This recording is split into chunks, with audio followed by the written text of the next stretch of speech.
Welcome to USA Global TV and Radio, where our mission is to provide education, entertainment, hope, and inspiration. USA Global TV and Radio connects you with experts and audiences all around the world every single day to help you succeed in business and to live a richer life. Visit us at usaglobaltv.com to learn about career and life-changing training and mentoring programs like the Listening Mentor. Subscribe to our newsletter to stay informed about our special programs and offers. Discover how you can become a guest on one of our shows or a host or producer of a USA Global TV and Radio show of your very own. That's USA Global TV and Radio, where the doctor is always in.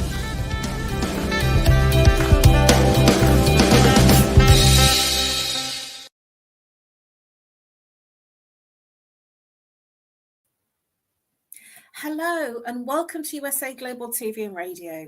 My name is Caroline Heward and I'm known as the Harley Street Stress Expert. Today's show is Talking Heads and I'm an expert presenter in today's topic, which is understanding eating disorders. And it's part of the Mind and Body Connection series. Let's begin.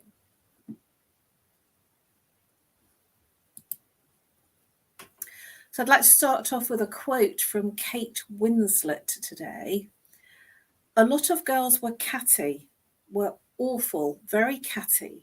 It was a competitive environment that I didn't like. You have no idea of the anorexia I saw around me. Kate Winslet. And for those of you who may not know, Kate Winslet is a celebrity and an actress and very famous. And the fact that she was highlighting this shows you how rife it is within the celebrity world. So there are 3 common eating disorders. And rather than going into lots of detail, I just want to cover them loosely so that we can look at what's under the cover of these eating disorders. So the first one is anorexia nervosa. And this is essentially not eating, restricting your eating and seeing that you are overweight. Even if you are not overweight, always seeing yourself as overweight. The second eating disorder that's very common is bulimia. And bulimia is when you eat plenty, then you feel a level of guilt, almost sinful that you've eaten so much. So you're eating for taste and for pleasure. And then the symptoms of bulimia is that you use laxatives to excrete the food.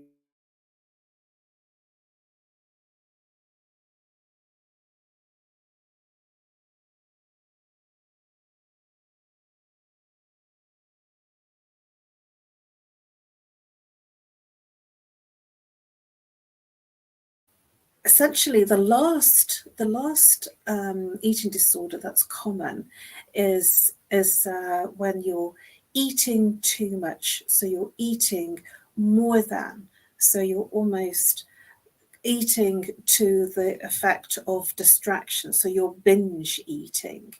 And when you're moving into binge eating, it means that you'll kind of eat all sorts of things and you'll eat really quickly. And when you're eating really quickly, the stomach doesn't actually know that it's full.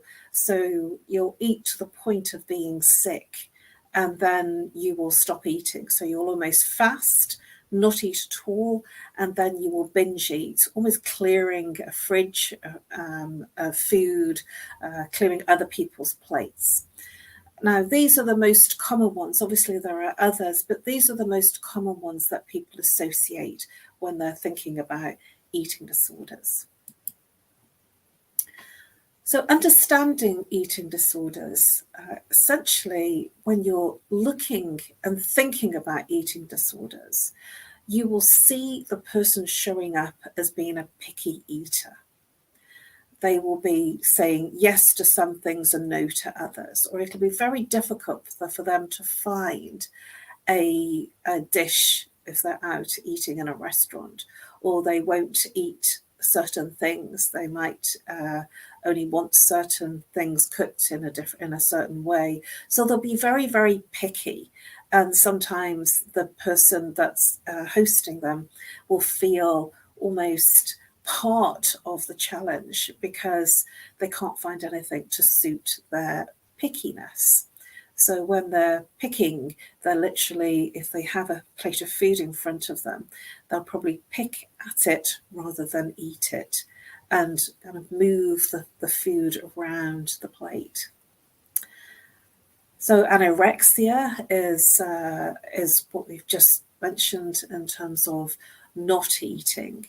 So when you're at the table and there's dinner or lunch being served, they will probably say something like that they're not hungry, or they ate earlier, or they'll be feeling, sort of not feeling well. They'll excuse themselves from the table.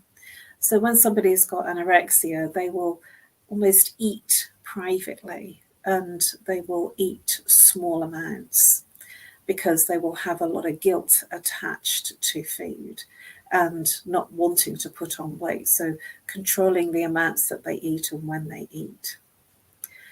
Body dysmorphia is when people will think that they're very overweight and feel that they're overweight, because what you think then creates your emotions, and feelings then creates your reality. So if you're thinking that you're overweight or too fat, what happens is that you will then look in the mirror, and even if you're very, very small, very skinny, you will still see weight, and you will still see all the flaws because of what you're thinking.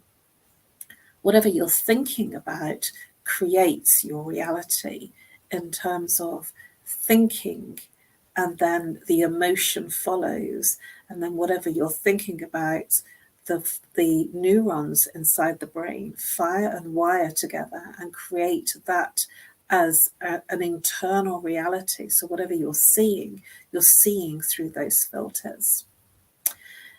It's also very much about control, very much about eating lots, bulimia, binge eating, or not eating.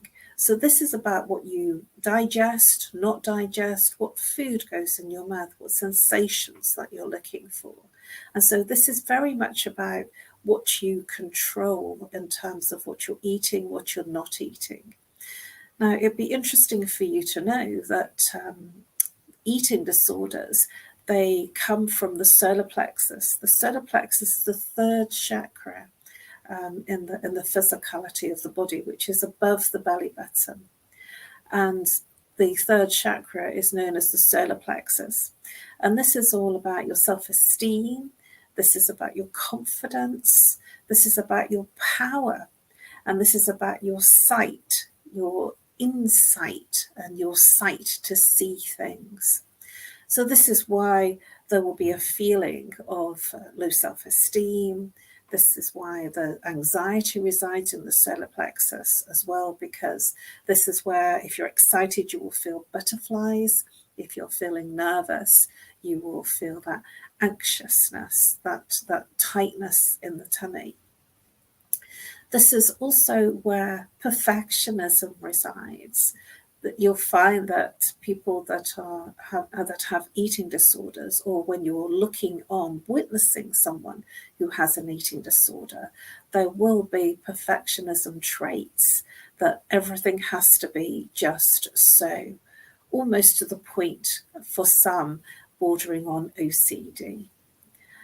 There will be, in terms of the eating disorder for the person that is suffering, a level of peer pressure, fitting in, which is why Kate Winslet's quote was very fitting, because if you are surrounded by people that are watching their weight and not eating certain things, and making sure that they're not putting on weight, like over Christmas, for instance, when they're with family, or not drinking, there will be a level of peer pressure if you're gorging on desserts and very, very large meals. So this peer pressure will give you a level of guilt and lack of confidence when there is that peer pressure around to fit in, to make sure that you are part of the group, that you're not seen as not playing the game. And this also resides in a place of, for some people, if it's very, very advanced, it'll be in the realms of coming up as a mental illness, that this weight issue, whether it's overeating or not eating, will come from a way that the mind is not assimilating everything as it should do and seeing things in an unusual way that will create mental health issues. So the characteristics of a person with an eating disorder is that they will have very rigid routines where there might be a lot of a focus on food, on when they eat, what they eat, on exercise, on doing things a certain way and at certain times. They will be regimented in terms of their routine, when they go to bed, how much sleep that they have, what they do with their day. There'll be a lot of rigidity around their diary and what they do. And from that, there will be a level of perfectionism, that they have to do things so it's just so. And they will have very, very high levels of perfectionism, that it has to be done this way. So they will have the bar set very high in terms of what they're doing. And from that place, they will have a reward dependence. So the weight loss or the weight gain, there will be a level of security around being seen as having that rigidity in their routine and being seen as amazing for what they do because of their high levels of perfectionism in terms of their winning. So they'll be very, very reward dependent in that aspect. And this will almost border on obsessive compulsiveness, that they will have a keenness and a compulsiveness to be obsessive in terms of what they're doing, when they're doing it, and how they're doing it. And if they fall off the wagon, so to speak, so stop doing something, or they treat themselves, they're almost feeling very, very guilty about the fact that they have fallen off the wagon or not done what they should be doing and being sinful. There will be a lot of guilt and shame around the fact that if they've not completed what they normally do in terms of their rigid routines. So this will be obsessive, certain times, days. There'll be rigidity around everything that they do, to the point of obsessive. And so this will, if you look in their wardrobes, you will find that they have a lot of organization. If you look in their life, they will have a lot of regimented things that they do, and everything will be in its place and everything will have a place. They will be very tidy because of their compulsiveness of making sure that everything is clean. And so this rigidity of movement will mean that it'll be very difficult to be in a relationship with someone with an eating disorder, because amongst all of this as an external of what you see, the internal, it's looking like this on the external of the person, because internally they don't feel that everything is as it should be. They will feel that they're not delivering for themselves and for others in the way that they want to. And so internally they will have that level of low self-esteem, of low confidence. And it depends on where the person is. Obviously there are different levels of where the person is on the spectrum of the eating disorder. And so in this aspect, the perfectionism will vary to the degrees of where the person is in terms of the obsessiveness and the rigidity of their routines. So let's look at some root causes. And what I'd like to share with you is a case study of a client that came to see me. And she was a fitness instructor, and she had a weight problem, and she wanted to seek help to resolve it. Now, she didn't want other people to know that she had this issue. So it was all very confidential and very private. And I'm sharing this as a general case study rather than giving you any names. Now, this particular person, she had a very high profile, very public profile, but she had something going on at night. And what she was doing at night was she would go to bed, and then an hour after falling asleep, she would almost sleepwalk, wake up, sleepwalk, and raid the fridge. And she would binge eat. And then she would go back to bed, and she would wake up an hour later, and she would raid the fridge again. And then when she was complete, she would go back to bed. And this would go round the clock until she was up again in the morning. And she'd been like this for a long time, for many years. And I had actually seen somebody else who'd recommended her to see me. And so she came with big references of the fact that I could help her. But she came to me with an eating disorder, binge eating. And she was expecting me to look at the eating. What I looked at was what was behind it, what was triggering the behaviour. I was looking right the way behind, not what she was eating and when she was eating, but what was causing that waking up after being in bed for an hour. And through a series of sessions, I think it was probably by the time that we got to the third session, because we were looking at all the routines, all the things that were happening, because it's very difficult just to go straight in there for some people and work out what the root cause is. When the exploration of her consciousness and what was happening, we worked out that the root cause of her eating disorder was that when she was 5 years old, after an hour of being in bed, someone came in her room that was a relative when she was staying at an uncle's, and went into her room after an hour of her being in bed and physically, sexually abused her.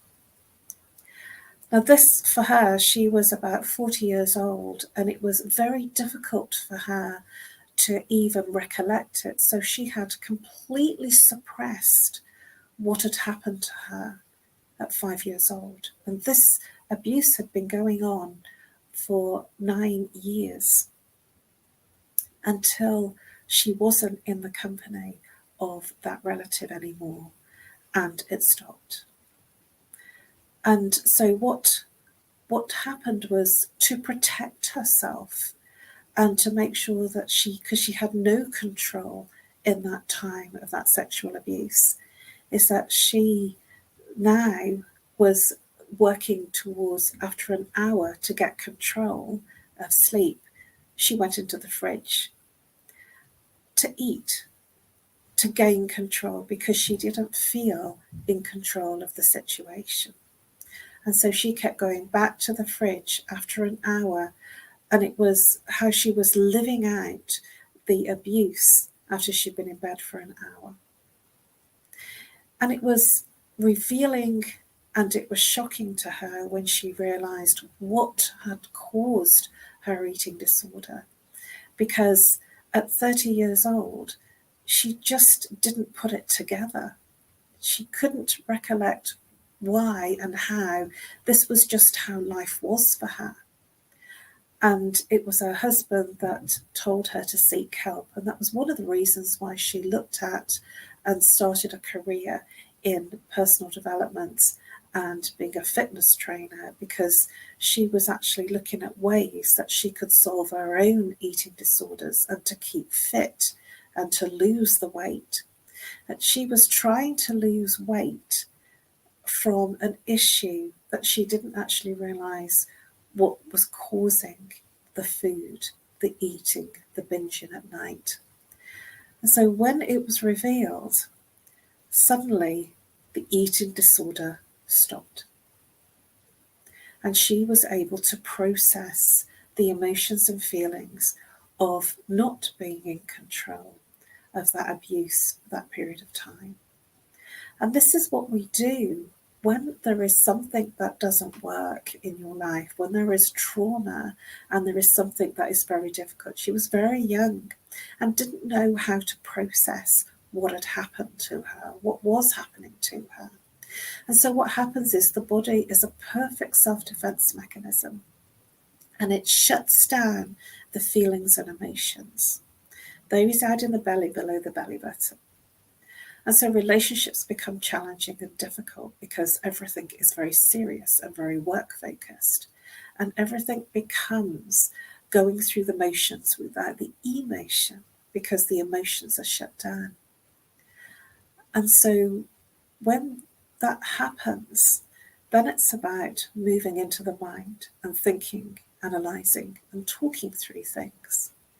But to stay in your power and to stay in a level of control, eating, whether you're not eating, comfort eating or binge eating, becomes a focus. It becomes a strategy to cope, a mechanism to handle what you didn't handle all those years ago. And this is not uncommon to find that people that have had trauma in their early childhood to move to using food as a form of control, of being empowered, of being in control. What you put in your mouth or not put in your mouth gives you a form of control. And this person was so happy because she had finally opened the lid on what had caused the challenges. Now we'd got to the root cause after 3 sessions. Now, she had been seeing psychotherapists for many years, and they hadn't managed to identify the root cause because they were only ever looking at the stories around how she was expressing herself. Now, when somebody is in stories and explanation and justification, and in that conversational space of explaining away everything, it actually fires and wires that conversation and that justification to keep the problem. It's very good to talk through it and bring it into your awareness, into your consciousness. But then that is the first part, to bear witness to the issue, to the problem. But when you haven't then dealt with the root cause, and the root cause, it's about the unexpressed emotions and feelings. And when you haven't expressed the emotions and feelings, you're going round and round in your mind with the stories, the explanations and the justifications for the eating challenges that you have, and hiding, being in a place of victim and hiding your victimness. It then gets pushed down to the point that it's frightening to share it. That this particular person had been talking about her eating disorder for years with psychotherapists, and never looking at why, never looking at where it first started and what the trauma was that was going on for her when she was a child. it was powerful for her and changed her life. And from my perspective, it was rewarding to see someone who had been suffering with an eating disorder for more than 2 decades feeling empowered once again.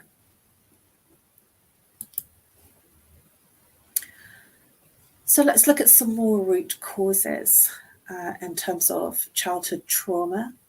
Whatever that is, it might be that there might be a family breakup. It might be that there's a sickness in the family, or there might be sickness in the child themselves. The family environment might be dysfunctional. There may be a genetic reason. So other people in the family have eating disorders, or other people in the family have challenges with eating and are not able to digest certain foods. And so then there's a whole story around, I can't eat this and I can't eat that because this does this and this does that. And there's the story around it. And the genetics is that you might have the wrong blood type, or this happens when you eat this type of food, and all sorts of things can come out of genetics. Social influences, the peer pressure of the people around you, and being seen as looking like everyone else. The fear of fatness, that's an awful word, fatness, and it's what the person feels. They feel fat. And so they don't want, the person that's not eating and bordering and going through an anorexia experience, they don't want to gain weight. And so they're so self-absorbed about gaining weight or looking fat that they don't want to be there. And so the avoidance, whatever you avoid, so whatever you resist, persists in your life. So if you are fearing fatness and your whole conversation internally and externally is about your weight, this is how you will gain weight, because the mind does not know what's real or imagined. And the mind is very literal when you are thinking about something. And so if you say, I don't want to be fat, the mind hears, I want to be fat. It's absolutely extraordinary how we create things. And so that person internally will be saying that the mind doesn't hear the negative. So it hears, I am fearing fatness. And so the mind and the body engages with the term fatness and creates the weight. Some people just look at something and the fact that they're feeling a discomfort about the level of calories or the level of weight that they're going to gain, it actually creates the weight. Also, people that have difficulty in expressing their emotion. So if they've suppressed their emotions, they will then, in that suppression, go into the mind. And when there's a lack of expression of emotions, this is where it will come out into an eating disorder. And so it is important to express how you're feeling, whether you feel it's right or wrong. It's very important to express what is right for you, whether it's anger, sadness, loneliness, heartache, whatever you're feeling. This is the root cause. It's all to do with the lack of expression of your emotions of a given situation or time. So some unhealthy coping mechanisms to avoid. So you'll be avoiding the eating disorder and avoiding situations. You will be in total denial, almost to the point of head in the sand and not looking at what's going on.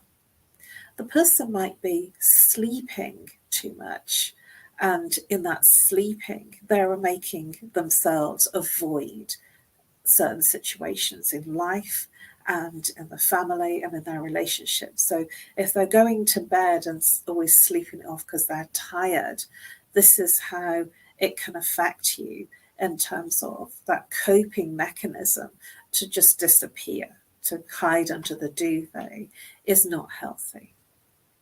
For some people, substance abuse is a coping strategy. So alcohol, recreational substances, smoking, all of these things are from the solar plexus. They are coping mechanisms from the solar plexus issues. So this will all stem from low self-esteem, confidence, and a lack of feeling in control. And that lack of feeling in control moves them to use substances to gain control back, to get some semblance of order in their life. The final unhealthy coping strategy that I want to look at is impulsive spending. And this is a very interesting coping strategy because they will be hoarding, have lots of things, and because that's the attraction of feeling safe. So the impulsive spending, they might not need what they're buying. What is happening there is that this is a feeling that it gives them of control, that they are in control. And this impulsive spending can be, online. It can be in retail, actually going shopping on a shopping spree. It can be spending on lavish pampering. So this impulsive spending, can be in any aspect of your life, whether it's things, fashion, beauty, that you will see it, that there will be a lot of things that they're doing and a lot of things that they're compiling. And this is also known as retail therapy, that you always feel you get like that boost, that good feeling of that heightened experience when there is that kick that you experience when you've been spending. So I'd like to look at some healthy coping strategies. One of them that I want to share with you is from the place of being a perfectionist. So when you're a perfectionist, you'll have really high expectations of yourself. You'll put a really high level of expectation on your performance. And my invitation to you is to lower your expectations of timing, delivery, of what you set yourself doing. This will be challenging in one aspect because when you lower the bar, you're almost diminishing who you're being in your everyday life. This high level of expectation can cause serious challenges in that world of perfectionism that you strive for and don't feel that you always get to. And if you want to know more about perfectionism, my show last week was looking at perfectionism. Please do check that out. Assistance. Reach out and share. Talk to someone you trust. Talk to someone that feels safe for you to share what you're experiencing and what you're feeling. Whether it be a family member, whether it be a good friend, a person at work, or indeed reaching out for professional support.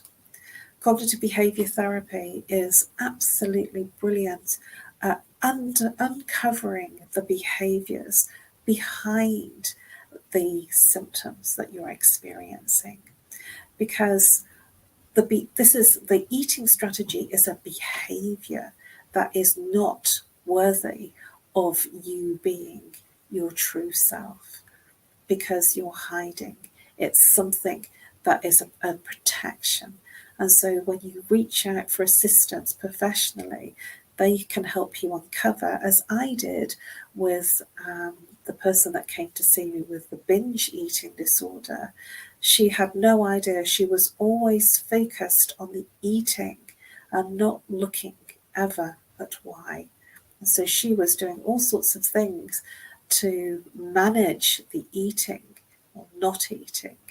And that never solved the problem because it was something that was triggered by her being in bed for an hour. And she would never have got to it because she had pushed down the feelings and emotions and the trauma.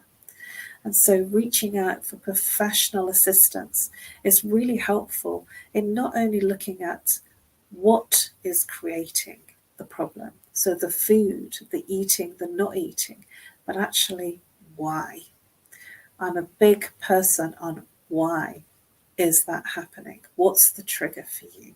And what's causing this symptom happening in your life?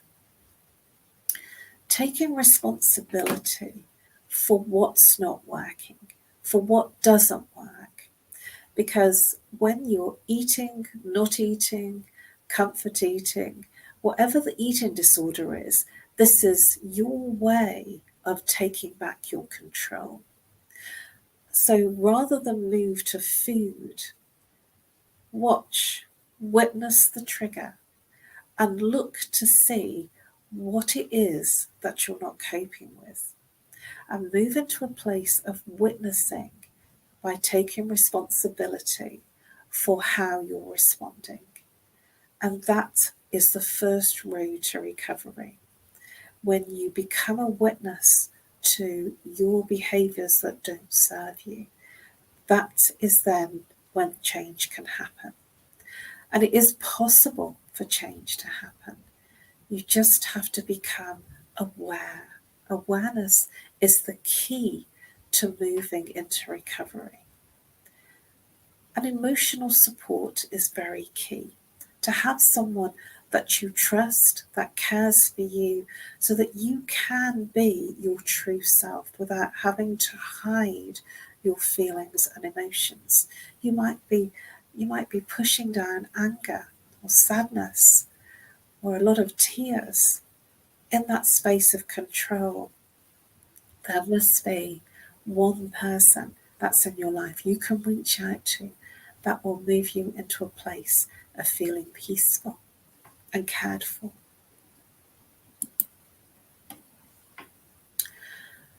So here's a quote by Catherine Oxenberg.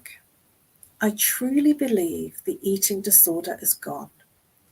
The discovery of what was at the bottom of it lifted me, and I walked into a different phase of my life. I truly believe the eating disorder is gone.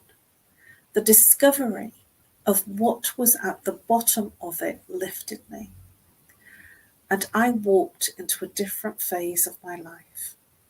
Catherine Oxenberg. And this is what I've been describing, that rather than looking at the disorder, looking at the trigger, what's triggering the behaviour, and looking at way back when it first started. And it's very difficult for you yourself, if you're in the eating disorder, to find the root cause, because you can't find what the root cause is. You can't find it in the same consciousness that you created the problem. And this is why somebody else bringing their expertise as an intervention can help you literally work out what created the issues so that you can step into the road of recovery. Here's a quote by Drew Barrymore. I personally battled with my own body image for years. I used to tell myself you can't wear anything sleeveless or strapless. And all of a sudden, I was like, what if I just don't send such negative messages to my brain? And said, wear it and enjoy it. And now I'm more comfortable in clothes than ever. Drew Barrymore. This is that conversation. What is it that you're saying to yourself that is creating the challenges? And this is a beautiful insight by Drew in terms of she changed what she was thinking and saying to herself. And in that space, she found a level of peace and relaxation to the point that she is now enjoying life in a much better way. I'd like to finish with a healing mantra. This healing mantra is a very beautiful mantra and can literally move your body into a place of inner peace through a place of self-healing. So the words are Ra, which means sun, Ma, moon, Da, earth, Sa, impersonal infinity, Sa, say, totally of infinity, So, personal sense of merger and identity, Hung, the infinite vibrating and real. So let's enjoy the mantra. Ramadasa Sa Se So Hum. Ramadasa Sa Se So Hum. Ramadasa Sa Se So Hum. Ramadasa Sa Se So Hum. This is very beautiful if you chant in this way, just literally saying the words. They bring in an infinite amount of healing, an internal blessing.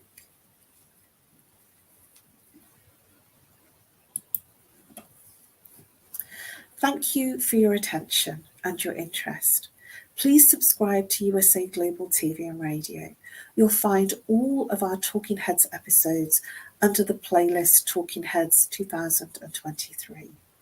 You'll find all of my Talking Heads episodes under my name for this year, Caroline Heward, under 2023, and last year's episodes under Caroline Heward, Talking Heads 2022. Please do reach out to me. I am absolutely delighted to be able to assist you in your personal healing journey. Please reach out to me on nomorestress@live.co.uk or call me on +44 if you're international. If you're local, 07523 120 189. It's been my pleasure to deliver this healing journey today, because it's not a lesson, it's much more of a healing transmission. Please enjoy and watch many times to experience considerable healing and insights.